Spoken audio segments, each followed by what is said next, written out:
Ya, pernyataan Wakil Menteri Hukum dan Hak Azazi Manusia Edward Omar Sharif Yaryech yang menyatakan warga yang menolak vaksinasi COVID-19 dapat dijatuhi sanksi pidana menuai polemik. Wamenkumham berdalih vaksinasi COVID-19 adalah bagian kewajiban warga negara untuk mewujudkan kesehatan masyarakat. Dan untuk mengelaborasi pernyataan Wamenkumham tersebut, saya sudah terhubung dengan Edward Omar Sharif Yaryech, Wakil Menteri Hukum dan HAM Republik Indonesia. Selamat malam Pak Wamen. Selamat malam, Mbak. Tadi Anda sudah menjabarkan mengapa kemudian Anda mengatakan bahwa warga yang menolak vaksinasi bisa dikenai sanksi pidana. Tapi apa kemudian dasar Anda harus menyatakan bahwa warga yang menolak vaksinasi ini bisa dikenai sanksi pidana? Ya, jadi pertama-tama saya mau meluruskan ya, karena CNN hanya mengambil pernyataan saya sepotong. Anda kan seharusnya melihat itu keseluruhan, karena itu kan acara seminar. Acara seminar yang dilaksanakan oleh Ikatan Dokter Indonesia. Dan dalam acara itu keynote speaker-nya adalah Pak Menteri Kesehatan. Kemudian saya melihat dari sisi hukum dan judulnya itu sebetulnya adalah bagaimana kesadaran berbangsa dan bernegara dalam mewujudkan kewajiban pemerintah. Yang saya sesalkan kutipan di CNN itu hanya mengambil sebagian dan itu bukan dalam proses tanya jawab yang dihubungkan dengan kekarantinaan kesehatan waktu itu. Jadi ini maksud yang sebenarnya seperti apa jadi kalau begini, gitu, Pak Edi? Begini. Kalau Anda waktu itu mencuplik semua pernyataan saya dari awal, tidak akan terjadi polemik. Jadi ini yang membuat mispersepsi itu bukan pernyataan saya, tapi pers. Itu sering sekali pers tidak mengambil pernyataan secara utuh, ya itu teguran sebetulnya, karena pers itu kan seharusnya netral dan objektif, jangan kemudian menyimpulkan lalu kemudian dibikin tagar dan lain sebagainya. Jadi ketika orang bertanya apakah vaksin itu kewajiban atau hak, ini tergantung dari undang-undang mana kita melihat. Kalau kita merujuk kepada Undang-Undang Kesehatan pasal 5 itu vaksin itu adalah hak. Kalau kita merujuk kepada Undang-Undang Wabah Penyakit, Undang-Undang Nomor 4 Tahun 1984, coba dilihat di pasal 14, itu adalah kewajiban. Kalau dalam konteks kekarantinaan kesehatan, itu adalah kewajiban. Jadi sanksi pidana itu hanya sebagian kecil begitu maksud Anda begitu ya, Pak Edi? Persis.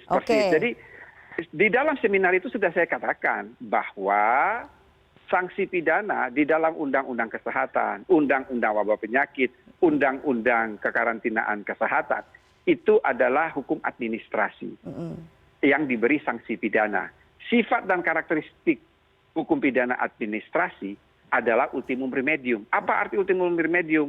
Hukum pidana adalah sarana yang paling akhir. Nah, saya palingnya panjang sekali itu. Paling akhir digunakan apabila peranata penegakan hukum lainnya tidak lagi berfungsi. Artinya apa? Kalau misalnya ada orang yang menolak vaksin, itu harus dilihat apa dasar dia penolakan. Kalau dia menolak karena misalnya ya dia tidak ingin vaksin A, dia maunya vaksin B, itu tidak menjadi masalah. Atau misalnya ketika dia masih ragu dengan kualitas vaksin tersebut. Di sini bukan lalu kemudian serta-merta ditegakkan sanksi, apalagi pada pidana penjara. Kalau yang bisa dipidana yang seperti apa kalau gitu Pak Edi? Ya, ketika kita merujuk kepada undang-undang yang bersifat administrasi seperti itu, maka bukan pada persoalan penerapan sanksi, tetapi persoalan sosialisasi. Jadi kita lebih pada persoalan persuasif ya. Jadi ketika orang kemudian tidak mau vaksin, maka dibutuhkan sosialisasi, dibutuhkan pemahaman sehingga menimbulkan kesadaran bagi setiap orang, bahwa vaksin itu adalah suatu kewajiban, bahwa vaksin itu bukan untuk kepentingan diri sendiri, tetapi juga dalam rangka melindungi kesehatan orang lain. Disinilah yang saya katakan vaksin itu adalah hak tetapi sekaligus kewajiban. Ingat bahwa dalam pelaksanaan hak, setiap orang pun mempunyai kewajiban. Kewajiban apa? Untuk menghormati hak orang lain. Kira-kira begitu, Mbak. Baik, supaya ini lebih clear lagi, intinya sebetulnya bagi warga atau siapapun yang menolak untuk divaksin ini bisa atau tidak dipidana sebetulnya, Pak Edi. Supaya ini jadi kesimpulan begitu ya, sama sekali kita tidak potong. Begini, kalau orang bertanya bisa dipidana, jawabannya bisa. Tetapi apakah harus dipidana? Tidak. Ini yang harus dipahami, bahwa kalau kita bicara mengenai ketentuan normatif bisa, tetapi apakah itu yang akan diterapkan? Tidak mesti. Karena apa? Kembali kepada fungsi ultimum remedium itu tadi. Dan ingat ya bahwa di dalam konteks hukum pidana administrasi bisa saja pidana kemudian diignore. Yang digunakan adalah sanksi administrasinya. Itu sebabnya mengapa ramai-ramai para gubernur, bupati, wali kota dalam menerjemahkan kewajiban vaksin sebagai kebijakan pemerintah ini lalu menerbitkan peraturan daerah. Mengapa diserahkan kepada peraturan daerah? Karena tingkat penularan di masing-masing daerah itu antara satu dengan yang lain berbeda. Yang tahu persis bagaimana tingkat penularan, bagaimana tingkat bahayanya penyakit tersebut adalah masing-masing daerah. Oleh karena itu berbeda-beda. Misalnya Perda DKI ancamannya adalah denda. Denda itu adalah denda administrasi sampai dengan 5 juta. Maka pertanyaan lebih lanjut begini, kalau kemudian ada undang-undang tapi ada perda, mana yang digunakan? Yang digunakan adalah perda. Mengapa? Itu sebagai turunan dan pengejawantahan dari undang-undang itu sendiri. Oke, tapi kalau kemudian aturan hukumnya mencantumkan sanksi pidana, ini apakah kemudian tidak mengkhawatirkan begitu bagi masyarakat? Karena memang ada aturan hukumnya, begitu kan Pak Edi? Mbak, aturan hukum itu dibuat jauh sebelum kita bermimpi adanya pandemi. Itu kan tahun 1984 undang-undang itu dibuat. Mungkin banyak saja belum lahir tuh. Kemudian ada undang-undang kesehatan. Lalu ada undang-undang kekarantinaan kesehatan nomor 6 tahun 2018. Jadi undang-undang itu sudah ada sebagai hukum positif. Ya memang dia berlaku. Tetapi pertanyaannya lebih lanjut, apakah serta-merta harus ditegakkan sanksi pidana? Tidak demikian. Jadi fungsi dari arti dari kebijakan pemerintah untuk mewajibkan vaksin itu adalah dalam rangka perlindungan kesehatan masyarakat secara keseluruhan. Oke, tapi mau tidak mau pernyataan yang Anda sampaikan begitu ya, kalaupun Anda mengatakan bahwa yang Anda sampaikan itu dipotong parsial begitu, tidak secara utuh, tapi kemudian menimbulkan reaksi di masyarakat. Bukan, begini Mbak, seharusnya itu kan saya menjawab pertanyaan. Seharusnya seharusnya juga media mengutip. Bagaimana bunyi pertanyaan itu? Celakanya CNN waktu itu hanya mengambil jawaban saya, tapi tidak mengutip pertanyaan. Jadi orang kemudian terjadi disinformasi. Siapa yang disinformasi? Iya, pers yang membuat disinformasi, bukan saya. Baik, tapi kemudian sudah ada reaksi begitu, Pak Edi. Nah, lalu bagaimana kemudian nanti harus menanggapi reaksi ini? Saya sudah meluruskan berita itu.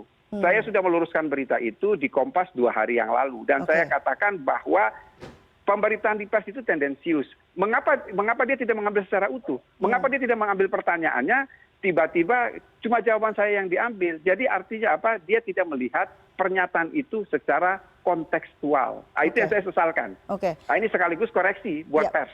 Baik.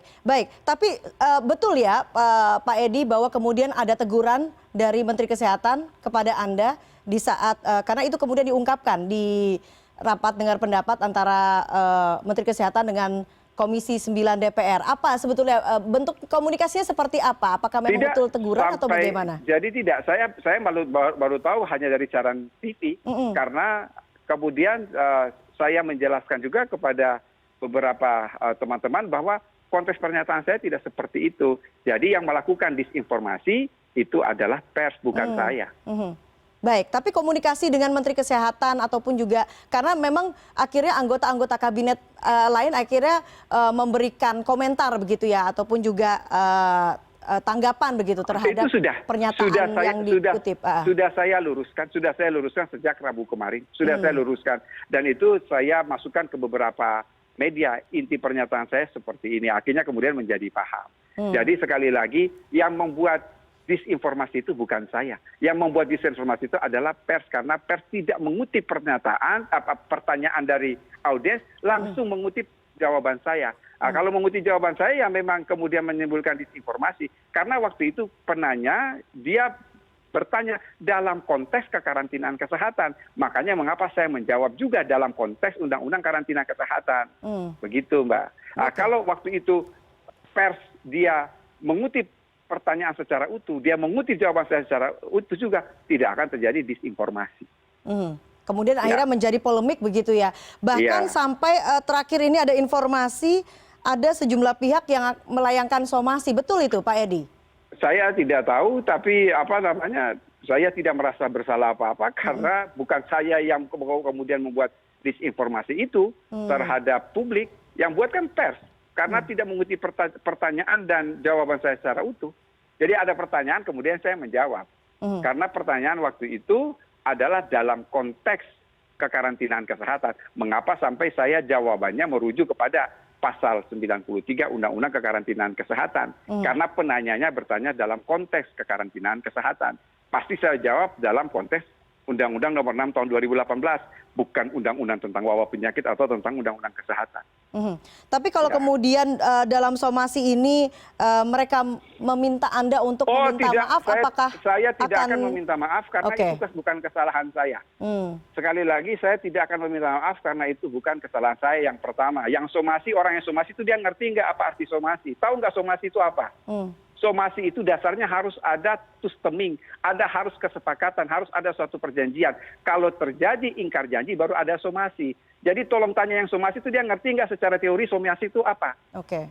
Ya, disuruh baca buku itu gampang kok, ada di bukunya Profesor Sudikno ya mengenal hukum. Itu buku yang selalu diberikan di mahasiswa semester 1 di Fakultas Hukum.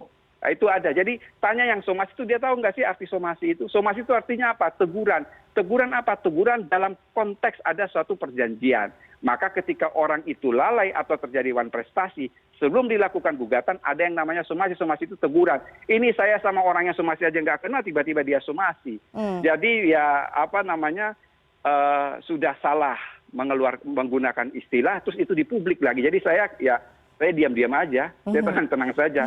Ya, jadi disuruh belajar lagi lah yang bikin somasi itu ya. Oke. Itu suruh baca bukunya Sudikno Martokusumo tuh mengenal hukum, ya.